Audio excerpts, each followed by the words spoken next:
Già luna tardi ribecamina di Sabana Bassora, un dama turista correndo un UTV a perdere controle dal un curado di un cas e a destruir 2 metri di acqua. Devido impacto e dama risulta levemente ferida. Central di polizia chiede informare di accidente aqui in Messora a despachar patrulha e também polícia de tráfico no sítio. Também unidade de ambulância a ser solicitada para apresentar no sítio. Segundo a dama turista, estudo de UTV a vira duro e a poner para controle, barra camina e dalde encurar de casa. Polícia de tráfico mira marca ribe camina e lo investigar o acidente aqui.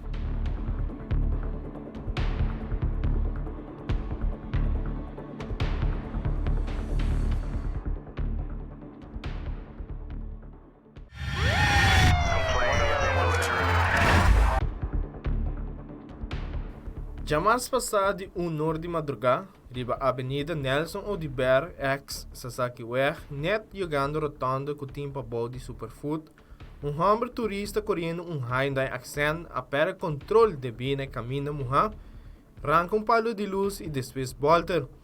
É auto que riba sudak.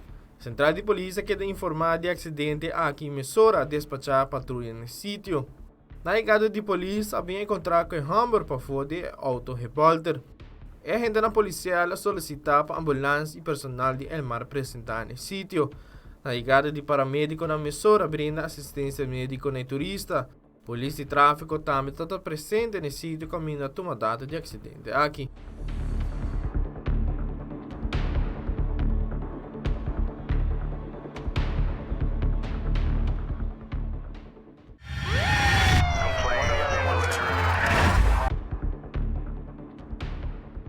Jamar Satari, central de polícia, quer informar de pelea com arma branca estava sucedendo no terreno de EPB San Nicolás e com democional me está cortando sua cara e mão. Messora patrulha de San Nicolás quer dirigir no sítio e na chegada de polícia havia encontrado com a vítima com várias feridas.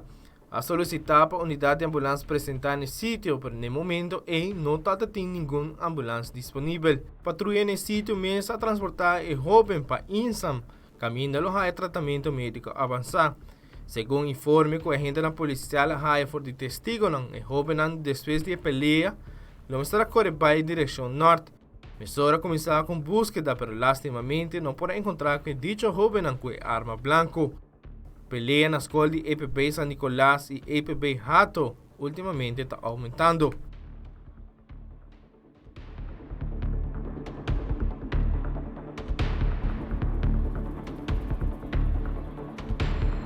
Wilfred van den Biesen, Tele Notícia.